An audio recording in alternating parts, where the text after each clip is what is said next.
Hello, ladies and gentlemen, and welcome back to the UKLC for Week 6. We are 1 week away from ending this entire tournament. My name is Jake Hitbrain Matthews. I'm joined by Dan Ox Harrison, but most importantly, I'm joined by Dog Champ, who's currently hungry for a little biscuit, I think. So I'm gonna put you down. Hold on.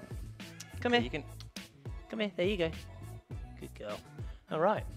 We're going to be kicking off our first game of the day, which will be Diabolus versus Fnatic, which is a rematch for the tower spot at the top of the table. And it's all to play for here coming into Week 6, as if you're at the bottom, you are in a dangerous position, because if you lose your games today, you get pretty much out of the runnings. Yeah, that's the thing, is that we have 4 teams quite far ahead with regards to getting that playoff spot. So our 4 spots for playoffs. So the bottom 5 teams, if they lose today, they're basically out. There's no way for them to gain the points back if they lose their matches today. So for a lot of these teams, it's do or die. They will still be playing for something else, because we do have relegations for the bottom 2 teams, so they will want to avoid that. But the playoffs, story might be over for some teams today. It's dicey down at the bottom, but up at the top, it's not all clean sailing as well. That top spot still hasn't been decided, and the team with the most points coming out of the UKLC, provided they don't win the whole tournament, get automatically put into the play-ins at the European Masters. So we got 2 spots available, the winner of the whole tournament, and also the winner with the most points coming out of next week. Yeah, and I think it's absolutely so nice to have that security going into playoffs, because you never know how playoffs are going to go. You can have a bad series, but when you have that spot in play and it's guaranteed, it means you're a lot more comfortable. All right, let's have a little talk about our unsung hero, about our Twitter. If you head over to LVP UK, you can get in touch with us using the hashtag UKLC. And at the end of today, as per normal, we have ourselves the unsung hero. But last week on the Thursday show, we actually had something new, something unprecedented. We had 2 unsung heroes, Mumus and Shikari, both got unsung hero coming out of last week. Yeah, so a tie between them. They both played very well, and the fans made it known. Surprisingly, both top laners. So I think that's why it was tricky to pick between those 2. But we'll be seeing Shikari again in our first game, and he's had a pretty solid performance throughout. But right now, Diabolus, Fnatic, both on 14 points. And as you said, there's so much you gain from getting that first spot.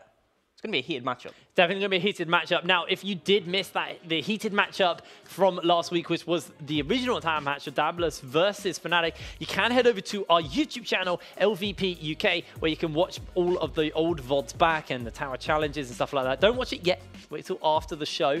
But, I mean, last week was pretty exciting. If you have 2 screens. At the same time. Might get kind of messy in your ears, though. Yeah, your eyes might have to go like... yeah, chameleon eyes going all over the place. But we're not alone here, Orcs. We actually have Chronicler standing by to break down today's matches and our first match of the day. Yeah, thank you so much, Jake. Really excited to be here today to represent my tiny country, but that's not what we're going to be talking about today. We're going to be talking about the UKLC, and of course, as we're going to see, is the first match of the day is that tower rematch. The game between Fnatic Rising taking on Diabolus there. And last time, Fnatic weren't really up to it. They weren't able to knock Diabolus off the tower, and they're going to have it a really, really tough go. And again, we have the second game is going to be Enclave versus Barrage. And as previously pointed out, both of these teams are in kind of a rough spot, can't afford to drop a single more game here if they want to stay in contention for playoffs. And the same goes for the match afterwards. Excel is in a rather comfortable spot, but they can't get complacent either. But it is the Bulldogs who really need to put the pressure on. And if they drop here, not only are they out of the running for playoffs, but they might be in danger of that relegation tournament that you kind of want to stay out of. Same goes for Phelan and Darkspawn. Another important match here, and we keep coming back to this. If you lose here, you're just going to be in such an awkward spot, and you want to keep the dream for that miracle run alive. And then our final match of the night is going to be between the loser of Fnatic Rising and Diabolus taking on Eminem here. And that should be an exciting series as well. I think that whoever gets knocked down of the tower this time is not going to be very happy, so hopefully Eminem are up to the task. So let's take a look at the lineups here that we have for both Fnatic Rising and Diabolus. Of course, in the top lane, we have Shikari, Dan in the jungle, Magi Felix in the mid lane, and then in the bot lane, X Mati and Prosfair. And Fnatic Rising, last time they weren't up to the task. Hopefully this week they're able to turn it around and net themselves the top spot to stay in the running for first place. We have the second lineup of Diabolus coming right up. Kerberos in the top lane. We have Munches in the jungle, Croxton in mid, and Yusa and Hado as AD carry and support. Last week, Diabolus was able to keep Fnatic off that tower spot. And the big question for our first match tonight, are they going to be able to do it again? Or has this week been enough for Fnatic to turn it around and get that first place spot? To see whether or not that is the case, we are going to go back to our lovely casters, Hip, Rain and Ox. Thank you very much, Chronicler. I am very, very excited to get going with our first match because so much is on the line here. And it's not just what's on the line in terms of, you know, this would be Diabolus' second time at the top of the tower if they can remain on the top or if Fnatic can knock them off. But it also means they have to play M&M, who haven't been a team who have looked particularly weak. They've definitely had some weaknesses across the whole season, but for the most part, as a team, they've been a team you probably don't want to face too much. I mean, they were the first team to beat one of our LEC sister teams, and you know they had that incredible run right to the top of the tower. So another former tower champion who's desperately trying to remain in that top 4 for playoffs. It's really hairy for whoever loses this game. Yeah, absolutely. And you saw last time when Fnatic were the ones who failed to defend the second time round, they then went into the round of 8 and instantly got knocked out. You could definitely see something similar happen again. If one of these teams have a really big fight and then lose, they could end up just falling to M&M as well if they've just lost their stride and the momentum. But we're on a new patch. You know, it's been a week since we last saw these two teams go head-to-head, and it was a close game. I mean, that's the difference, is that when we saw Fnatic against M&M, the first time round, Fnatic murdered M&M, and then the second time round, it just looked like it was completely M&M's game. I mean, M&M murdered Fnatic. Yeah. It was... Now, with Diabolus and Fnatic, it was a lot closer. It's sort of, Fnatic had the edge early into the mid-game, but Diabolus, they had that scaling. They did bring it back, and you got to ask, what will they have done to change that? Because I don't think either team can come from that and go, we're happy with how that game went. Because I don't think you go, oh, we lost early in mid-game, but then we just sort of managed to wing the late game. That's not like a good win condition for Diabolus. So I think both teams will have tried to make improvements. It's just who managed to execute better. Yeah, well, let's talk new patch. We're on 9.5 now. What are we expecting coming into it? Kale's enabled. Sylas is re-enabled now. I mean, Kerb's been talking a little bit about the Kale. I've always bigged up his Kale, and I don't know if we're going to see the rework Kale, especially in a match this important versus a team like Fnatic Rising. Like, I know he's been playing it, but I wouldn't bring it out here personally because I think it's a bit risky. People are still testing the new build, but there has been a sort of a rise. At first, people really underrated it, but she has sort of gone back up. I think one big thing is that Nico got nerfed pretty heavily now, so it's still playable in the sort of attack speed Nico, but I think it's no longer going to be that perma red side ban. And that frees up a ban for the red side, which is obviously nice for Diabolus. But we do see York and Vlad, they're targeting Kerberos very early on, so he might get pushed onto something a bit less meta. Well, we are going to see that Sylas get taken away by Diabolus along with the Zoe. So imagine Felix is getting targeted out here as the final ban is going to be the Cassiopeia, which Croxton played last week, and obviously in the late game, which is an absolute monster. So I think it was the Yorick as well that Kerberos played, and I think Fnatic said, look, they got too strong in the late game. We want to cut down their power when they get that far, and those 3 picks are definitely late game champions. So Fnatic understanding what was the issue before, whereas if you look at Diabolus, to me, that's not specific picks against this team. Like Lucian, Sylas, Zoe, they're just 3 very strong picks. Yeah. I feel like you could ban that against any team and it'd be fair. So I mean, that's the sort of Zoe, the burden of being on red side. The Zoe and the Lucian also play fairly well into the kind of mid-game stage as well, which is what Fnatic have been wanting to do. Versus Diabolus, they got a massive win in the Tower Challenge last week, and then it just fell apart at the seams around them, and they were unable to actually do anything. As Diabolus, they are the team of, you know, the anime redemption arcs. So the team that play into late game, get 10k goal behind, and it doesn't matter because they pop off. But already, we've seen Magic Felix get his hands on the Lissandra, and Diabolus looking towards maybe the jungle here with that Jarvan pick. Yeah, and it was what he played last week against Diabolus, and yes, they lost that game, but that doesn't mean that it wasn't a really solid pick. He had lots of strong performances throughout, and it was just a late game where he couldn't have the same pressure as Cassiopeia, but Jarvan comes quickly, and something to note is that Galio's open. We saw every team prioritize this massively last week, and that combination is pretty solid. So it wouldn't surprise me to see that come out, but in fact, might just lean towards the Braum as well, which is interesting because I've seen a lot of teams focus on that Galio over the Braum, especially when, you know, Fnatic have such good engagement. Oh, that was very fast. They knew what they wanted. Yeah, Galio's just being ignored here. The Braum comes out, and then we see Kalista Thresh very quickly. A really strong 2v2. once this sort of engage starts, it's very difficult to get out of it. So it's going to be interesting to see what Diabolus pick. I would personally lean on the side of picking an AD carry here because I'd want to secure a safe bot lane against that. But you could also take a mid lane if you want a good matchup for Krogson, which, I mean, he has played the Orianna a lot and it does scale well. So not too much of a surprise here, but that does mean that Eustace is sort of going to be moving down in priority in his AD carry picks because I expect them to start banning things away. You know, Kai'Sa is pretty big now, especially with the changes to Stormrazor. It's now a viable item to rush on her. Do you want to explain why? For anyone at home who's maybe not as sure why the Stormrazor. So a big thing is that the reason Stormrazor is so good as a rush now is because Infinity Edge into Ginsu's Rageblade, it was very expensive, and it pays off when you get a Z item after that, like a rapid, well, it would normally be like a Runans. But the problem was that takes so long, whereas with the Ginsu's and the Stormrazor first, they're pretty strong as 2 items. They synergize quite well, you get that empowered auto, it's consistent damage, you're not relying on a crit, and then you can build defensively after that. You can go for a stopwatch or a QSS or even a full GA.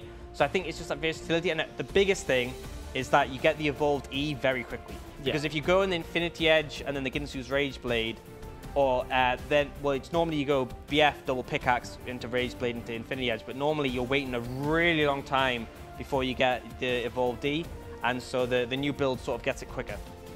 Alrighty, well, while we've been talking about that, the Diabolus bans have started to come through. The Akali, the Olaf, followed up by Fnatic Rising, have taken away the Skarner from Monkeys.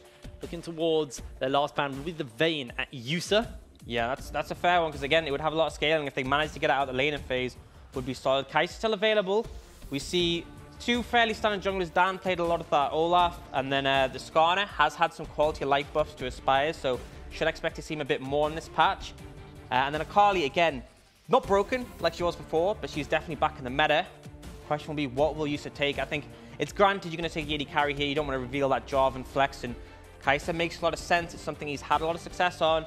Does still offer that big late game, but the problem is, lacks a bit of range, and I'm going to be a bit concerned if Matty and Prospect get up in his face, he might struggle in the laning phase.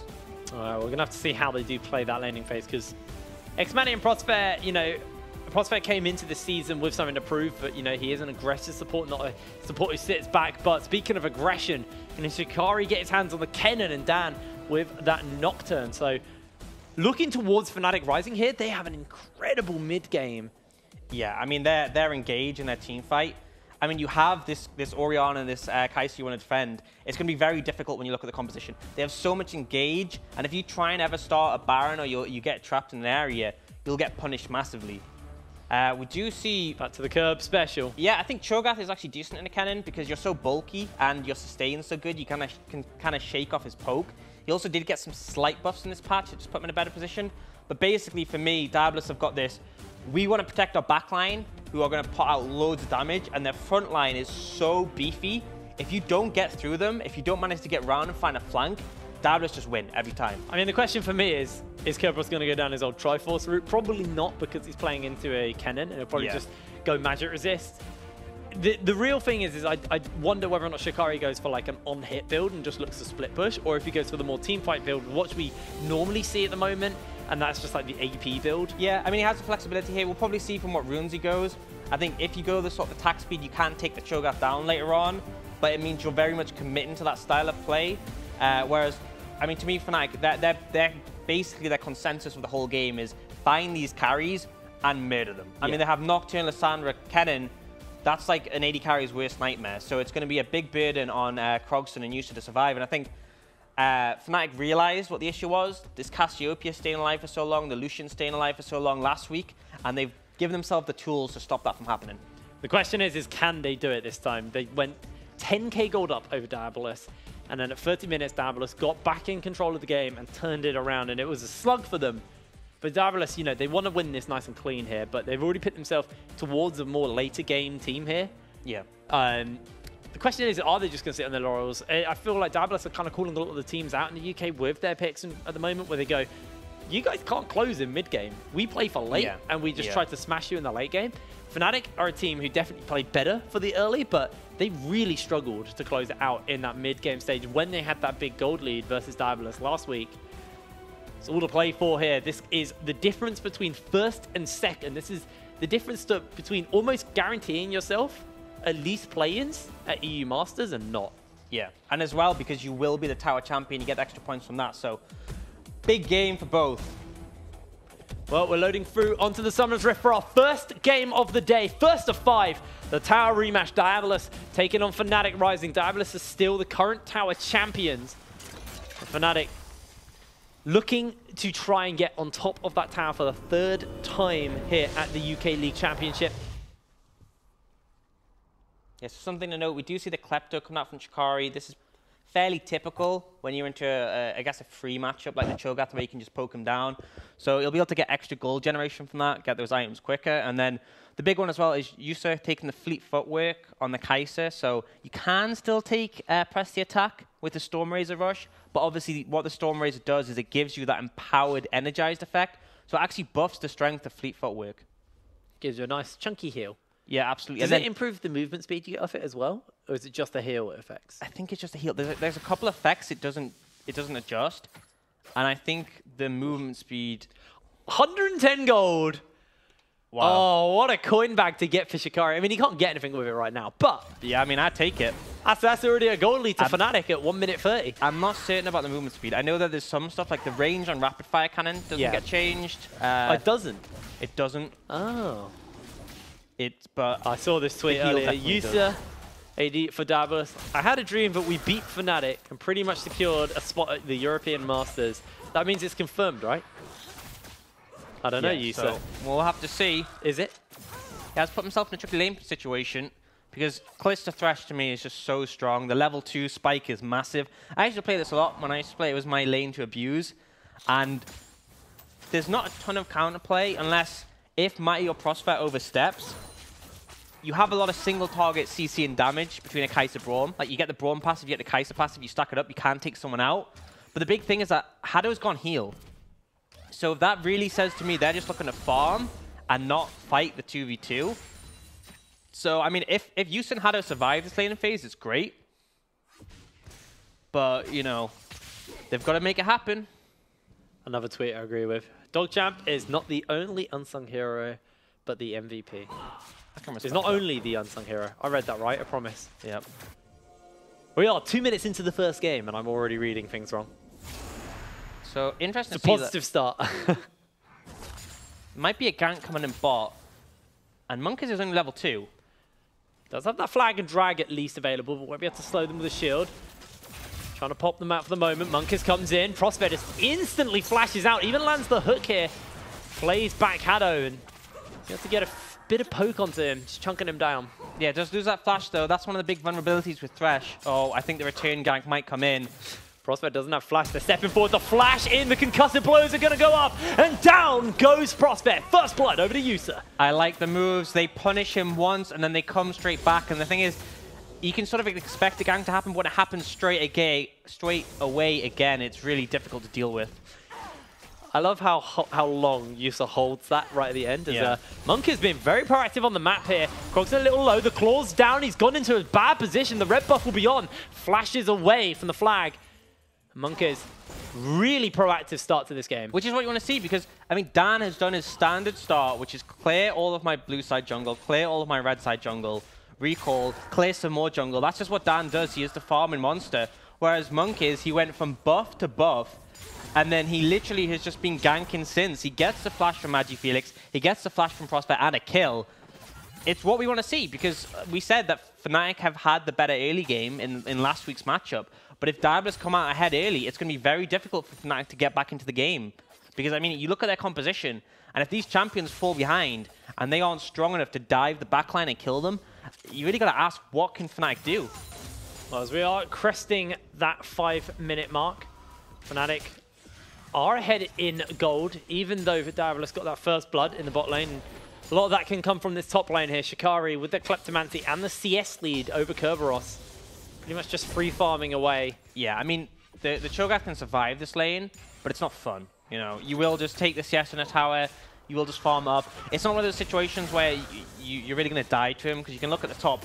Kerberos, despite taking all his poke, is still full HP, but you're going to be sat in a tower and you're not going to be having a fun time. MagiFelix just running away. We do have our vote from you guys out over on Twitch. Diabolus are the team you voted for. I didn't get the percentage. I need to double check that. 56%. 56%. Yeah, so it's close, but people definitely favoring Diabolus. Understandably, they won last week. It makes sense that people would vote for them again, but you know, Fnatic proved they aren't a team to underestimate. Oh, Diabolus going to get their hands on this Ocean Drake to start the game out. It'll be nice for the regen early. Nice early Drake for them. Yeah, it's such a great one to get early. Like, I'd argue that for the laning phase, it is just the best dragon because Infernal takes too long to really offer those stats. Mountain's only good if you're in objectives, and Cloud isn't the greatest when you're in combat. So, I mean, Ocean's so strong at having lane in it, it's just going to further help Diabolus try and push this lead. I mean, yes, they're behind in gold, but that's mostly down in the top lane and the advantages there, and also the farm difference in the jungle. But I feel like so far, the pressure has been in favor of Diabolus, and I want to see them make use of that pressure and potentially turn it into an objective. We can see Kroxan's actually gone down about 10 minions. Should be able to catch up a little of that lead as the wave crashes into his tower. But double longsword and a dagger for Xmadi, while Yusa has been able to base and get himself a BF sword. You just really don't want to trade right now. Yeah, it's not a great situation to be in. And the thing is with this Kalista Thresh lane is that you want to be finding the all-ins, you want to be finding the pressure. But because they're this far behind in items, you really have to play things carefully, especially as Prospect with his flash down. I mean, if Matty's flash is down, you can just have the Thresh back off and throw the Lantern for him. But when Prospect's flash is down, until Kalista has that ult, he's very, very vulnerable. All right, well, these ults are starting to come through for a lot of the players in the game. Xmadi still not quite at his level 6, but we do look at Magifelix, we do look at Dan and Shikari, all got their ults available. Could lead into some shenanigans early. Yeah, got the pen boots coming out from Shikari, so we'll be going towards the AP build. And he's just applying a lot of pressure to K-Rush. He's gone Dark Seal and Doran's Ring, which is very much, I just need to survive right now. Very cost efficient, but not going to be useful in the long run because they don't really build in anything. Unless we're going to see a Medjai's Cho'Gath, which I doubt. I very much doubt. I mean, it's Kerberos. If anyone's going to do it, it would be Kerberos. Yeah, but remains to be seen. So we see actually Magifelix. This is a big thing with Lissandra at level 6. She's so strong, and Monkiz is yet to hit 6 and flashless. So they can just invade this, and it's going to be very difficult for them to defend. Good pink, though, to spot out Fnatic, and Monkiz should be able to gift this over to Kroxan. But Fnatic now 4 members towards this bot side. Diabolus are trying to cool them out a little bit here. Wave's a little bit too pushed to actually make a dive happen right now, and so they actually step away. They make the safer play because they moved Lissandra and Nocturne there. It meant that Yus and Hado had to move over, and it meant that Matty could actually get some damage on the tower and one tower plating and almost a second, but they didn't actually do anything. They didn't go for the play, so there's no way for Diabolus to turn it around. So they essentially just got a very risk-averse free plating, which is, I don't know if you've been watching the UKLC, but that's pretty much Fnatic style. Take the risk-averse plays and get slight advantages is what they do. Dan hanging over the wall, has got Paranoia up. You can see they're itching to make it happen, and Magifelix goes in, the trigger's been pulled. That's the ulti and the cleanse, the shockwave lands onto 2, the flag and drag, the knock-up, and Dan is in the cage, but he's able to get out of a lantern. Fnatic find a kill. Oh, just a great roam from Prospect. Could have been a bit dicey there. The shockwave brought a lot of space, but Prospect comes up, saves Dan, and crucially, they kill Kroxan and take both of his summoners. And you know what I love about Magifelix? Is when he plays Lissandra, he roots very early in that situation, and then he holds his ult. And every single time, he did this last week as well, he waits until Kroxan uses his cleanse, and then he ults him. And it's just, I can understand Kroxan, he gets rooted, the fear's on him, he feels the pressure to use it. He actually ulted Magifelix's ult. What?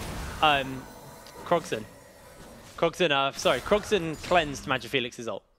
I didn't think he did. I thought, because he got stunned for a while. Hopefully we can get a replay. Because he got rooted on the engage, and then he definitely got stunned after the cleanse had come in. It's reduced duration because cleanse reduces this duration of CC, but I'm pretty sure he held his ult. Because in those situations, you're waiting for the ult to come in. You want to cleanse immediately, and Kroxan, this is the second time I saw happen last week. He just pulls it a bit too soon, and then the stun ends up still coming in and does fall there. All right, well, let's have a little look at that again. Yeah, so we'll see who's right, yeah. Yeah. So that's what it's really about. Goes in, lands the root, and see? Oh, he did. I think he cleansed I'm not even sure where he cleansed. I'm pretty sure he cleansed. I thought he cleansed Magic Felix ult there.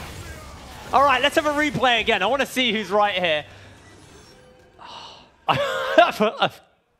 They're not showing me. We're so bad casters.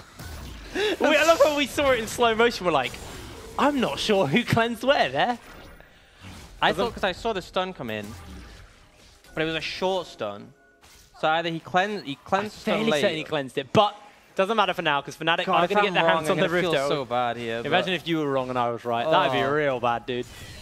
All right, Fnatic do get their hands on this Rift Herald. Let's see where they're going to plan to use it. Only one plate apiece has gone down here. Okay, we'll see the super slow replay. All right. So we can find out who's right and who's wrong. Please. Okay, Brew comes in. Q. Auto. Hasn't cleansed yet. Yeah. Cleanse and then I got it. I knew it. I knew it. Oh, it's the that was close though because it was it was as the animation. I knew it. I'm right once again. Victorious. I am still a color caster. I would have had to retire if I had got that wrong. Oh man. Whew.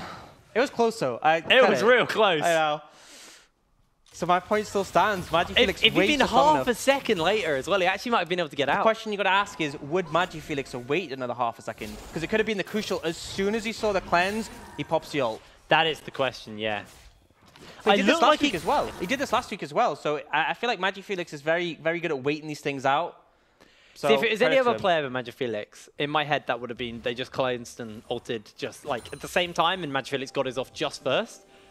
But might have to hold that because Fnatic, once again, could be on the receiving end of a gank here. Haddo flashes in, the Glacial Fish is on, the Lantern's there, and Batty flashes away to safety. Teleport's coming in, and Shikari. It's actually going to be Magic Felix coming in, the Paranoia's on, that's the box down, the claw forward, and Magic Felix has found himself one. A hook is on, and Monkeys is rooted up. The Ignite is on, and next Matty is chasing for the kill. The dunk down, baby, as he uses the stopwatch to go golden, but Dan is going to be able to pick that kill up, and now 4v2 with the Rift Herald, looking to get some damage off. The Shockwave only lands onto Magic Felix, and that's going to be a big hook into the claw. Once again, the Runic Croxen up, the flash away, and the kill's been picked up by Yusa. He does have his ultimate available. Mana bars and health bars going for it. are low. Yusa's flashed in. Ultimate's on, it's a double kill. Here comes the TP. Here comes the chase. Looks like Diabolus may just put the brakes on for the moment, and they're going to step away. Kerberos, teleport wasted. He's going to have to base up and make his way back towards top lane. Both teams fighting tooth and nail, not wanting to give anything up, but crucially, the real winners in that one are definitely Fnatic. They keep the TP on the cannon. They also get that first tower, so they're quite far ahead in gold, but still, lots of kills on a Yusa. He had that Storm Razor spike. If they get this tower here, he's going to be very close to just picking up a straight-up Rage Blade when he gets back. Yeah, he's going to get a lot of bonus gold from these plates. As Monkeys maybe looking to try and stop Shikari. Shikari does at least pick up the plate. Yeah, just can clear the wave out, and I think they get that tower bot, so they end up pulling it back. They're still behind because of that first turret bonus. But right now, the person who you want to be strong, Yusa, with this Kai'Sa skill so well. He's in for a what a hook and Prof there! What a hook! Magic Felix will just take him down with one last Q to the face. 4-3 to Fnatic. And Prosper gets him. Krogson flashes a bit in a straight line, but it was just good moves. And this is the big story, is that Prosper has been roaming mid. He's saved down before. He gets a kill for Magic Felix there. He's been the difference maker so far. And right now, part of the reason that they're ahead. And now Monkeys might be threatened as well. Well, at least he's been spotted out on the ward, so Monkeys knows he can pick that red buff up. Nice and easy. As Dan just can go back and get his scuttle. And pickaxe double dagger for Yusa. Yeah, but I believe he bought boots as well. Yeah, he did. Yeah. Compared to he had the boots from the mastery, but he picked up the 800 gold berserkers. So, but yeah, compared to Mighty just having the components of the Blade Rune King, you're in such a good position, and that's why you see Dan needs to keep around this top side because he will be the turning point. He's 2-0-1 on this Nocturne. He has the stopwatch. He has the completed warriors. He's quite strong right now and can shut down Yusa, but he needs to be in the area for it to happen. So. And now you actually see Magic Felix come as well. This is a terrifying dive to deal with. And the thing is, with Krogson not there, it's 3v4. But Dan has been spotted out on a ward. They might just pull the trigger and take him out. Oh, Diabolus, that was filthy. So much burst. Dan just didn't respect it, didn't expect it. And Yusa gets another kill. And crucially, that was a shutdown as well. X-Maddie does get solo turret though. And now you can see Diabolus just quickly rotate into the mid lane. Shikari's coming in, does have that slicing Maelstrom's going to throw it up, gets knocked back and low down. He's going to get stunned up for the moment, and Magic Felix comes in with a flag and drag the dunk onto Shikari to pick him up. Shikari lasted for a while, but not long enough. Kerberos has joined into the fight. Hook lands onto a minion by Prospere for the moment, and Diabolus may just look to continue. Paranoia is available. Xmadi does have his ultimate as well, but that's the turret down. Fnatic unable to answer out. Diabolus making some good moves here. It was a bit overzealous for Shikari to try and defend that. Diabolus brought 5 members. They get the kill, they get the tower, and they're really starting to take away this game, especially when you look at Yusa. He's waiting a bit longer. He wants to get that Ginsu's before he recalls, but when he hits that spike, he will be so strong. And then it's really, can Fnatic kill him in a team fight? And if not, they're going to lose. Diabolus looking like one of the strongest teams we got here in the UK. Such a good showing here versus Fnatic Rising. We are only 16 minutes in. And with the way that these games have gone in the past, I don't want to say who's winning yet. Yeah, and there's still plenty of opportunities for Diabolus to throw. If you try and take a Baron against a team with Kennen, Lissandra, Nocturne, it can absolutely go direly, but right now they're looking for a fight. Hooks on Paranoia in as well. 2-man route has come through. That's going to be a flag drag to safety, and a 5-man shockwave by Krogson. 1 kill already picked up for Fnatic though. It's a 2 for 2. The hook by Prospere has gone a little bit wide, and Yusa remains untouched in the fight. He's looking to take down Magic Felix as he's able to get himself the kill, and Krogson takes out Prospere. Only one of Fnatic stands, and Diabolus come out on top. It was just, honestly, a really bad decision for Fnatic. They're team fighting without the Kennen ult. There's no way they're going to use that killer instinct.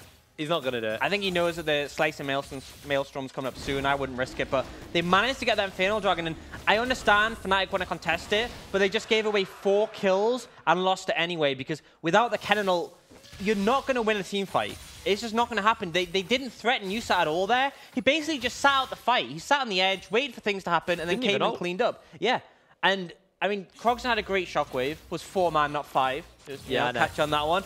But it didn't feel like there was any hope for Fnatic there, because they try to burst out the Jarvan. And this Jarvan isn't useful for Diabolus at all. All he has to do is provide some CC, which he did, and then die. And that's his job done. Whereas they didn't put the pressure onto Krogson. They didn't put the pressure on Yusa. There's no way where they're going to win it. Look at the AD carry difference here. The gold lead is just so big. Yusa almost 2k over Xmadi for the moment. And it's so difficult because Yusa's in such a big position where he scales so well. Whereas, like, Kalista can be strong in the late if you can find the opportunity to kite. But it's so difficult to play her from behind. Like, she's the sort of champion who wants to get ahead, have the momentum in team fights. If she's behind, and the thing is, she's so short range, you're dealing with an Orianna Shockwave, and the fact that if you get in range of the Cho'Gath, he could just flash hit you. It's not going to be fun for Mighty from here on out. But the bit is going to be, can Fnatic find Yusa and kill him? He's gone for that stopwatch. He has that rage blade as well, so he's very strong. They need to try and just shut him down in the next team fight. But the problem is, if they misfire, they're likely to lose the Baron after it hits 20 minutes. Yeah, and you got to look at Xmadi. Just got his Blade of the Ruined King. That's the only item he's got at the moment. Wants to get that Hurricane, so he can start getting as much AoE out as possible. But for the moment, you can see Shikari's in that top lane, pushing it out, just trying to force that wave. Does have his teleport. Same for for Kerberos, who is in the top lane. Yeah, so something just to talk about, going back to the whole Stormraiser thing. If you look at Yusa's build, if he'd gone the Infinity Edge, I mean, it'd take a bit longer to get that item. It's a bit more expensive, but also going a stopwatch here wouldn't feel that great. You really want to build a Zeal item when you have the Infinity Edge, but now Yusa is on his power spike with 2 items. So him going a stopwatch here is fine, and it means he has that defensive component, which is why people would prefer in these 2-item builds. When you have stopwatch being 600 gold, QSS being 1300, it's nice to get like a strong 2-item build, and then you can go the defensive, so you're not just going to get one shot by a Kennen Lissandra. Well, Fnatic desperately trying to crack open this mid lane, try and get some kind of dominance back on the map. As Shikari sitting on the flank, will run away as Kerberos shows his monstrous head. Yeah, I mean, at this point with the Adaptive Helm, there's not really much you can do apart from shove in the side lane. This Cho'Gath is essentially unkillable for the Kennen. So you're looking for the team fights, but right now you don't have the stopwatch on the Lissandra, you don't have stopwatch on the Kennen.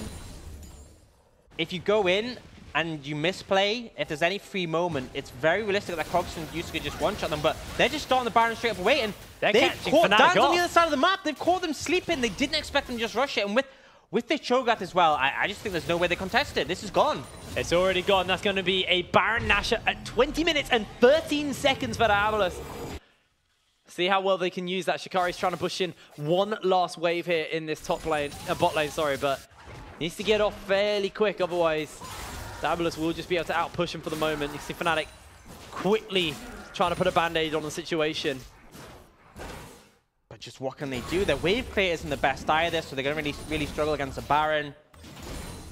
And the game's completely in Diabolus' control. I mean, if they don't find a kill Yusa soon, and he has flash, he has stopwatch, so it's going to be tricky. I just really see this one. I mean, I'd like to see Yusa back now by a QSS. He's going for the Brawler's Glove, he wants more damage, but personally, I think you're doing enough damage. If he survives, Fnatic just absolutely lose right now.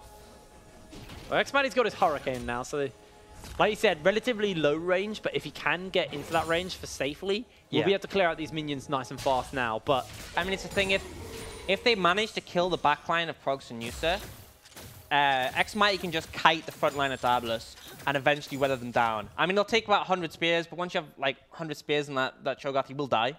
Yeah. I think if we also do look at the team fight there, you got to look at Monkeys now. Like you said, all he has to do is survive the fight, survive the CC. He's got a Stone Plate. He's got a Cinderhog. He's not got any damage. He doesn't need any damage. He just needs to buy time. And that's the issue, is the burden is on Fnatic to kill these carries, whereas on Diabolus, everyone's pretty easy to kill. I mean, yes, you have things like the Lissandra ult and the stopwatch to keep them alive, but she's still very squishy. So she has to play around those cooldowns, and once they're down, you're essentially just going to get bursted by the strength of the Orianna and the Kai'Sa. We're definitely seeing the weaknesses that you highlighted with Dan in previous weeks, where he's kind of just been farming away, not really being very proactive on the map. This game entirely snowballed off Monkeys' early play and how proactive he was on the map. And Dan, while he's tried to counter gank as soon as he got his paranoia, you know, he was bot lane when Diabolus were doing Baron. He based when the second Infernal came up and Diabolus get their hands on that. 4 Drakes over to Diabolus. They've got so much control here. Yeah, I mean, I think in fairness, you weren't really going to be able to contest that second Infernal, but my question's got to be, could you have contested it if you hadn't tried to fight the first one? Because that just seemed like a Doom fight, and now Fnatic in a situation where they literally only win if Yusa and Krogson die. And it's so hard when Yusa, they both have flash, they have cleanse on Krogson, they have stopwatch on Yusa. And the thing is, you can't cancel TPs anymore. And what I feel they have to do is find a TP flank from Shikari and MagiFelix. We saw them do that really well together. They TP at the same time and look for the flank. But if you commit to that, you have to go, and if it fails, you lose the game. That's it. But that's the one way they find an opportunity back in this game, is that they get a good flank and they shut down the carries. But, I mean, you're praying in this moment, because Diabolus are looking completely in control. They're only 2,000 gold ahead, but that double Infernal coming in huge here. And it's just the way the compositions match up. That front line is just going to be so hard to deal with. Cho'Gath just feels unkillable at this point.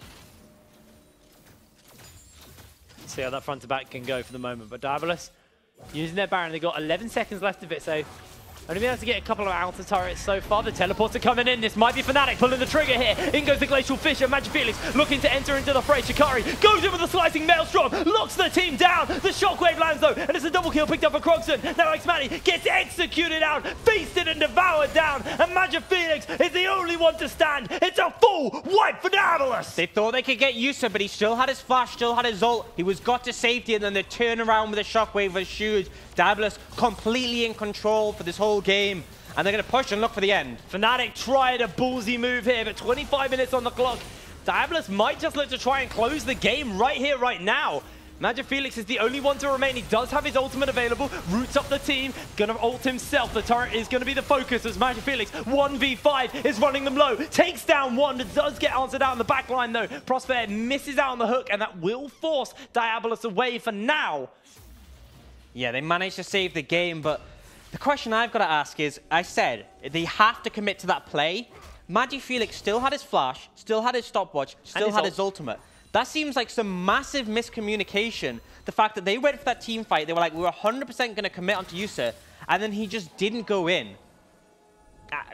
I mean, I agree with you. If you make that play, you go for it. And maybe there was a call that, okay, we lose this now, back off, you can maybe save the game if you survive. But even so, I feel like that was their way into the game, and I mean, maybe it would have gone wrong anyway. Maybe they managed to save the game, but things are not looking good now. And yes, they managed to catch Monkeys off the back end, but the crucial thing is they didn't shut down any of those bounties. 1,000 gold on Yusa, 950 on Krogson. It's still potential. You can turn it around if you get your hand on that gold, you shut down those carries, but it's just not looking good. The gold leads ballooned to 6,000 now at only 25 minutes. And 4 dragons difference. I mean, you grouped up. It should have been such a good fight, but unfortunately was not to be, as Magic Felix has spotted out a couple of the Diabolus members here. I like this. I like the use this one for the stopwatch. You still get pretty big benefit from the not the stopwatch, the Zhonya's. Pretty big benefit from the AP. And it just means that every team fight, he's going to have that stasis. So there's no way to easily punish him. And like I said, sure, does go in the stopwatch mean he does a little bit less damage compared to a pure crit build? Yes. But if he survives, his team wins. That's the crucial thing.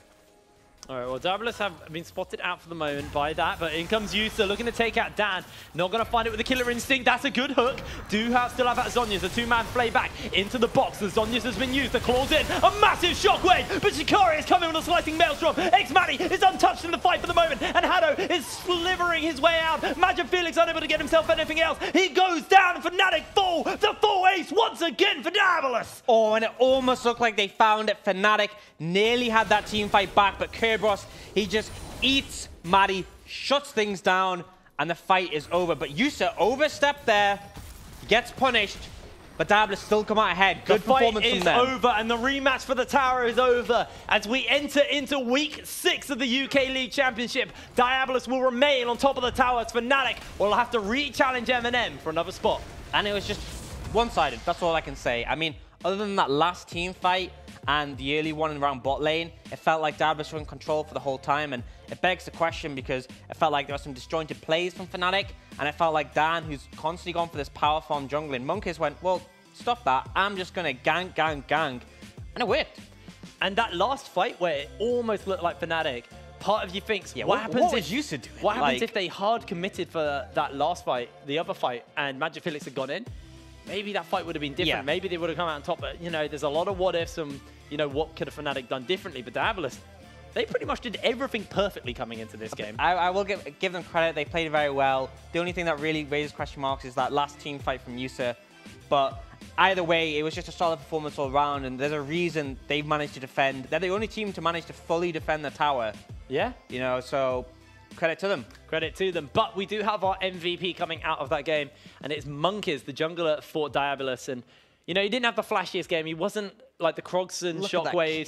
He wasn't the Yusa KDAs. But, man, Monkeys got this game going early. He was involved in almost every kill of that game, and he was such an important factor for Diabolus actually getting that game. It's pretty easy to get kill participation on Jarvan, because if you put your flag down, you get it. But even so, that it doesn't tell the full story, because he was there at the start. He got that great gank bot lane, which we said, Kalista Thresh, they locked it in very quickly. That's a strong 2v2. But they never really got to 2v2 because Monkeys was there, and then he made the pressure mid. So credit to him, he really steered his team to victory, and then he just let the carries do their thing.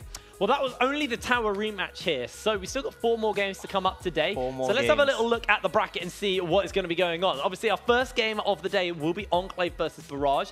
XL versus Bulldogs will be coming up after that. Then it's Phelan versus Darkspawn, and then Fnatic Rising versus M&M at the end of the day. And I am very excited for that last game. Yeah, it's different to the last time that Fnatic lost in the tower rematch, because then they went straight into their next game. Now they had the whole day to wait before the matchup against M&M, but still, M&M are a strong team. They've been on form, and with Fnatic playing like that, you gotta feel a bit worried, because if they don't win against M&M, I think you can pretty much write their chances of catching Diabolus just out. Yeah, well, you guys at home can actually vote for your unsung hero at the end of today's game. So if there was a player from this last game that you think maybe they earned MVP, maybe you thought Yusa's KDAs was impressive, or maybe you thought the Krogson's Shockwaves were game-changing, do let us know with that hashtag UKLC who you think should be in your MVP unsung hero vote for the day. And at the end of today's show, we'll put 4 players from today's games up, and we'll let you guys decide who your unsung hero was. Yeah, I gotta give credit to all the team. I mean, at the end when Kerberos flashed in, and I think he ate Matty, it was either Matty or Shikari, but just completely shut them out of the fight. I mean, everyone did their job. And that's a big thing that we've seen Diabolus doing more and more, is that it feels like everyone does their job, everyone does their role, and they look like a really solid team. So if you're Fnatic and you've got to play M&M, now you've just had a crushing defeat versus Diabolus, what are you looking at for your next game? What are you looking at for that game? What needs to change? I think maybe something easy to execute. You're picking these 2v2 lanes bot where you're like, we need to crush them for us to be worth it. Pick something that scales a bit better and is a bit safer. Maybe switch something where Dan can sort of impact the map early and get him to impact the map early, because I know he can, it's just he isn't willing to. And then just let him and Magifelix take over the game, because I feel like they're just farming, they're playing it slow, and then they get to the point where we're like, okay, we need to make a miracle play to get back into it. And then it's too late. I think, you know, they can have a good early game. It's just they need to play like they want to be aggressive early, because that game, it just felt like they were sort of, apart from mid, you know, they had some plays mid where they try to punish Krogston, but for the most part, it was Monkus' game. Well, I don't think we actually have the table to bring up, but that does now mean that Diabolus are at the top. They are sitting at the most points now. 15 points, I believe. 15 points? Yeah, I'll double check. We'll double check in the break and we'll let you know. But what that does mean is they are now technically locked in for EU Masters. Not locked in, but they have that spot. But someone can still take them off, take the spot away from them. I didn't word that very well. Yeah. Diabolus aren't locked in, but they are in a spot where they can at least guarantee themselves play-ins. Yeah, so I think it's now a situation where Fnatic need to have a good week. Potentially, if they get to the Tower Challenge again and they can beat Diabolus tomorrow, then they can sort of shake it up. But still, it's not exactly a great situation to be in. To have lost to them back-to-back, because you took a whole week going, right, this is what went wrong, this is what we're going to do better, and then you still lose. It's disheartening, but they got to keep going because they got another game tonight. Well, we've also got to keep going because we do have 4 more games tonight, so don't go anywhere, and we'll see you after the break.